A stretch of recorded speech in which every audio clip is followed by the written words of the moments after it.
ओम गुरुभ्यो नमः। भावानो, एका गावात एक मोठी कट्टा असते। त्या कट्ट्यावर दोन युवक बसलेले असतात आणि त्याच कट्ट्यावर त्यांच्या थोडस अंतरावर एक वयोवृद्ध आजोबा झोपलेले असतात।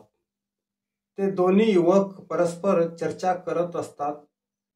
त्या दोघांचा चर्चेचा विषय असतोय गावात कोण कसं आहे, म्हणजे कुठलं पुरुष कसा आहे आणि कुठलं स्त्री कसं आहे, म्हणजे त्यांच्यातील दोषावर ते चर्चा करत असतात। फक्त तो आजोबा मात्र झोपलेल्या ठिकाणीच ह्यांचा चर्चा सगळे लक्षपूर्वक ऐकत असतो।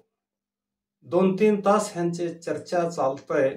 चर्चा संपल्यावर आजोबा उठून त्यांना विचारतात, का रे मुलांनो, तुम्ही अख्खा गावाबद्दल बोलला, परंतु जे मुख्य आहे त्यांच्याबद्दलच का बोलला नाही तुम्ही, म्हणून आजोबा विचारल्यावर ते दोघेही युवक अति उत्सुकतेने ते कोण आहे आजोबा म्हणून विचारतात। तेव्हा आजोबा काय म्हणतात बघा, तुमच्या दोघांच्या घरातील माणसाबद्दल तुम्ही बोललच नाही काही। काल तुम्ही नसताना कोणीतरी दोघे बसून तुमच्या घरातल्या माणसाबद्दलच 1 तास बोललंय। तुमच्या घरातल्या माणसाबद्दल बोलायला त्यांना 1 तास लागलाय।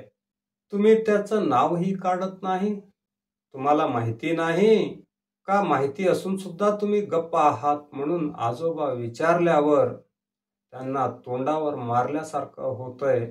लगेच आजोबांचं माफी मागतात। भावांनो, सांगण्याचं तात्पर्य हे आहे की जर तुम्हाला बोलायचंच असेल तर तुमच्या घरातल्या माणसापासून सुरुवात करा।